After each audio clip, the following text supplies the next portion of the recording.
Hello, welcome to the queue for round 6 of Operation Champ, UK, Commonwealth, and France.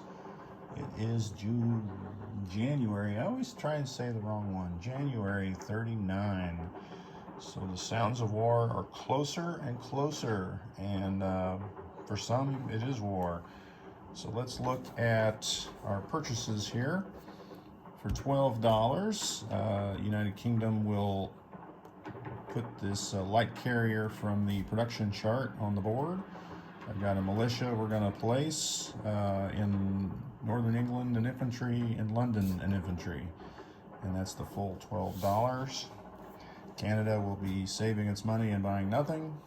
For Far East Command, for $6, we're going to put a militia in Calcutta, and we are getting ourselves a Gurkha.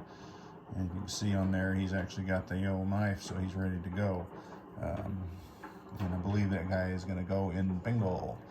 Australia has $6. They will be spending $5 for a infantry and a militia in Sydney and saving $1. So France, they've got a card now. How about that? New arrival from Combat Miniatures. Kind of made out of the same material that these roundels are, laser cut, and so it's kind of nice, sturdy. Got enough room there for everything. So they have $8. So they are spending. Oh, I didn't put my dollar we're saving there, mainly because I changed my buy 10 minutes ago. All right, so $8. So here is a militia and an infantry. That would be $5. That's $8. I did do it right. Silly me. All right, so we've got one infantry that we're going to lend lease to the Dutch, and then a French infantry and a militia. So math was correct. All right, let's roll for some tech. And as you can see, we are going for improved construction, radar, and wartime income. So hopefully we can get some action here. Let's do better than Russia. Yay. All right, we did an 11, 11, and a 7. So that is 3 hits. So I do like that. So we got a new one on the board. Improved construction, wartime economy, and radar. So it has paid off, my patience. I say patience, I've been whining about that all game. All right, so France, I forget what they were going for, but does it matter? Long-range aircraft, I think it was. Oh, for crying out loud. All right, so not that it matters here, long-range aircraft. So I don't know if I've ever seen anybody with France go for that, so that is unique. All right, so you'll notice there's another dice on here.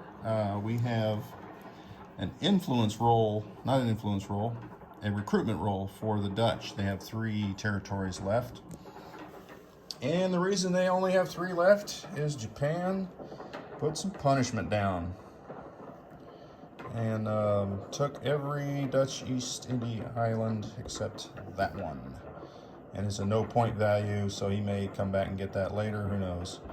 So anyway, the only survivor was this sub, which submerged, and the thought was, hey, we can convoy, but no, we can't. For one, we can't go through this sea zone or this sea zone with those carriers with planes on them. So we would have to go around, so we can't make the convoy line. And if we went around, we would be in these sea zones where they could be attacked next turn. So we're going to move 3 from sea zone 132, 1, 2, 3 up here into sea zone 126. And we are safe because on that island, his combat air patrol, or maritime air patrol, they changed it. It used to be the other ones, combat, is just 1, so he can only cover sea zone 98. So we're safe where we are. At least we hope we are. All right, so that's it for the Dutch. They got nothing. Oh, they do have more to move. Let's keep moving while we're moving. So the Navy here, which is a coastal defense ship and a torpedo boat destroyer, will move 1 sea zone up into 11. And that is where they will hang out. See what transpires up there. All right, let's go to Britain moves. And this here wasn't a purchase. It's a heavy cruiser. I'm just chipping out this one right here. That was to remind me. So I'll put it there, get rid of that chip, because they are going to 2 separate spots on the board. All right, first move. We've got a transport in C-Zone 79. 1, 2, 3, where it'll join the fleet in C-Zone 24. All right, so we've got coming over from C-Zone 81. Let's just grab that entire card. And this task force marker will slide over 3 into C-Zone 79 as well. And what was on there was 2 battleships, 2 destroyers, 1 light cruiser, 1 light carrier without the plane, and a transport. The plane is going somewhere else. All right, so the Canadian transport will also follow 1, 2, 3 into C-Zone 79. 1 of the heavy cruisers will go 1, 2 into C-Zone 79. And I'll recap that when we're done here. The 2 subs will stay. The fighter here in C-Zone 81, these territories or water C-Zones don't touch, so you can't really go 1. So we got to fly over Egypt. 1, 2, 3, 4 into Aden. And the 2 subs are staying. I mentioned that. This cruiser from 81 will come down 1, 2 into C-Zone 83. And that looks like that's good. Matter of fact, let's bring one of these subs. One of these subs will come from 81 as well. 1, 2. All right. Oh, this guy was in Egypt, not over there. All right. I think that's it for the ships on that side. We are going to move this fighter out of London into the Midlands because there's an air base there. And we've got 1 infantry, and we're moving him into the Midlands from London. All right, looking around. I'm thinking about that Dutch coastal defense ship. Let's move it over here into C-Zone 24. So the torpedo boat destroyer went to 11, and the coastal defense ship went to 24. And we will go with that. Yeah. All right. So that is it. No land movements in Africa at all. Let's continue on with some movements from the Commonwealth, though. We are going to send the Patricias out of Calcutta into Bengal. And get rid of that. Oops, wrong tray. We're going to load a Marine and 1 of the British Indian Army units onto this transport in C-Zone 87, which is at a naval base. 1, 2, 3 into C-Zone 83. We will bring over the Marine and the British Indian Army Colonial Unit. All right, so that leads in well, I'll recap that after I put my buy on there. All right, so coming with them will be this destroyer, because we don't want to leave ships without a destroyer with the subs around. The coastal sub will stay. All right, so what do the Australians have for us? Well, we've got strategic naval movement along with a cruiser. The cruiser can only go 4, so he can't make it where I want to go, but I'm wondering if I move him here. Yeah, I think the cruiser will just move up 1 to C-Zone 144. So we've got that naval base there. And, you know, Japan might want to go to war to sink that, you know. but who knows. All right, so strategic naval movement, we will load up a infantry and the Fiji Marine unit, and they will go 5. So that is from C Zone 145, 1, 2, 3, 4, 5. And we will offload those 2 guys into South Africa. All right, so those 2 ships just stay. All right, so we are done here. That is it for the glorious Commonwealth Empire. All right, so let's place out their goods. And, you know, while I'm here, we might as well roll that Dutch recruitment roll of 3. No good. I'll leave it on the board because they'll get the roll next turn. Unless, of course, I guess Germany attacks Holland. I don't know if they, or Netherlands. I don't know if they will or not. Either way, so London, we've got an infantry.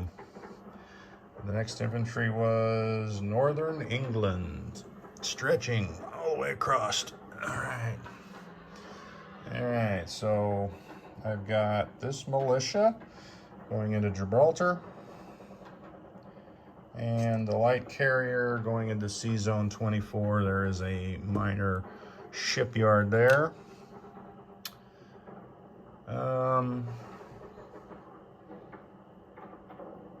Yeah, I was thinking I was gonna move up a battleship, but I didn't. Not that it matters, we're not at war.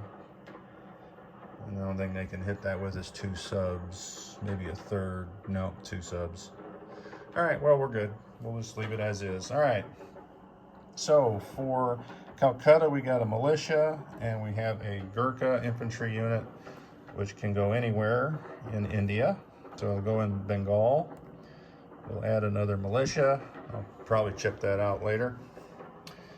Sydney, we've got an infantry and a militia, and it's very crowded there, so I'll definitely chip that out later.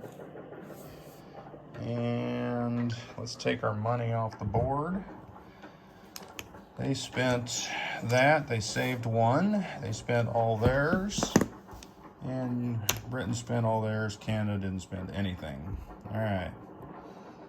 France, it's the French turn. What do we got? We got some Navy shifting around. Well, before I get to the Navy, we are going to move 1 infantry out of Paris into Alsace-Lorraine. All right, I don't think they're coming across the Maginot Line, but we're gonna make them pay if they do.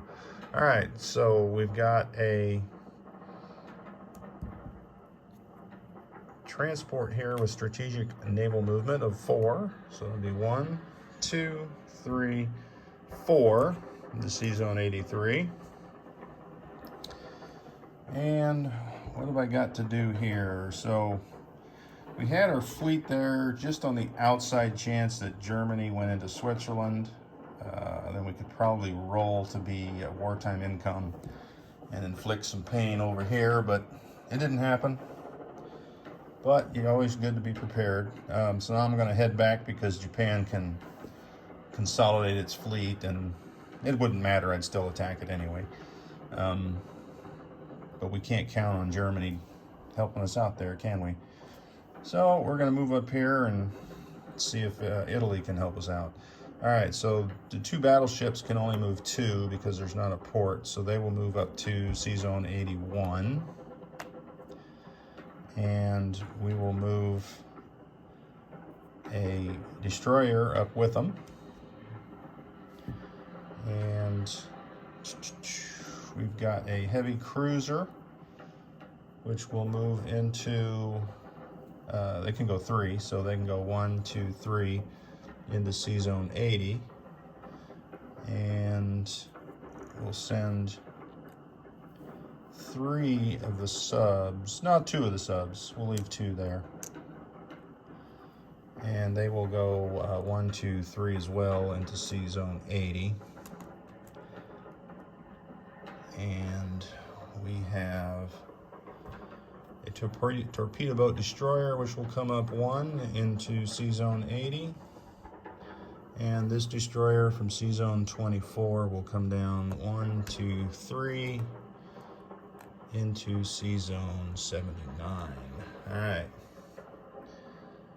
So that is our French alignment. Let me put these ships where they need to be here. Squeeze out that Italian sub.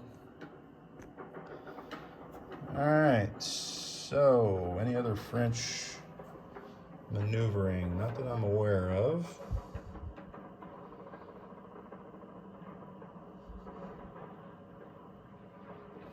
I think we'll take this transport here, one,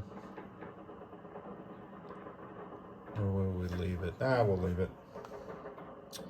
We will leave that there. All right, so we are looking at placing the French units. All right, so the militia goes into Normandy,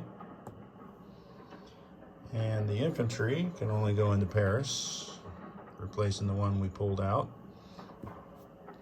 And our Lend-Lease for the Dutch will go down here in Suriname, and the rumor has it that possibly could go Vichy France, so we got to bolster up our forces there. So let's do a recap on some of the sea zones here. Sea Zone 79, a lot happened there. We are sitting on a battle cruiser, a light carrier with a tactical, 3 battleships, 2 heavy cruisers, 4 destroyers, 1 light cruiser, 2 battleships, 2 transports, and an empty light carrier, and a French destroyer and transport. What other? I think everything else was pretty straightforward, the other ship movements.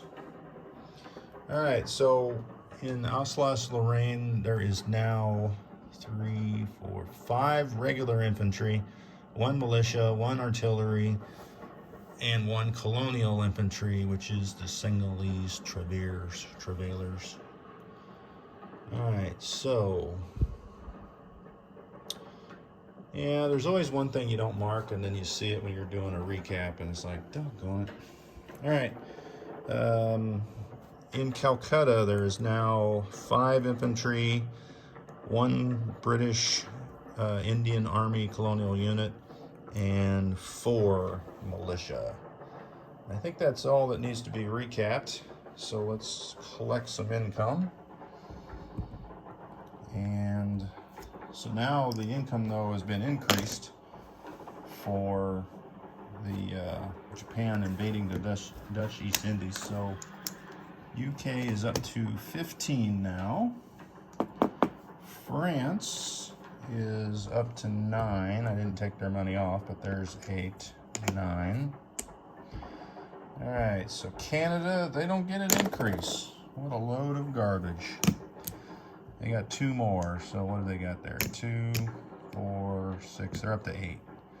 8 to spend next turn. All right, so Commonwealth did go up. They went up to, let me look over there, 8. So they're gonna get $8. And the big increase goes to Anzac. They went up 3, so they're at 6 now. And they saved 1. So that gives them a total of $7. That is it for the Commonwealth French. And we are getting closer to it being the last peaceful turn for them. There may be war this turn. There may be not. Who knows? Either way, we will see what's going on with Category Cow and Italy, followed closely by Germany. A little addendum here. I forgot to mention it at the end of the turn. If this was a live game, you could step in at the point of declaration of war and do this real seamlessly. However, being as how it's YouTube and You can't do that. And the instance here is if Italy would declare war on Britain. That means that France moves to wartime income. And can they declare war back on Italy? Yes, once they reach wartime income. So in a live game, as soon as Italy says, I'm declaring war on Britain, then France would go to wartime income and declare war on Italy. So all these ships could defend against the Italian ships if they so chose to come out into those sea zones. So I wanted to throw that out there. Not that I think that Italy's going to do that, but because it's not a live game, we can't have that interaction at the time of declaration. Now, if Germany declares war on France, then Paris falls, or they surround it, one of the two, and then we're rolling dice for all those ships, so who cares? But I just wanted to throw that on the end here to categoric cow. If you declare war on Britain, France will declare war on Italy. So maybe that's for nothing, but we'll see. Their turn is now.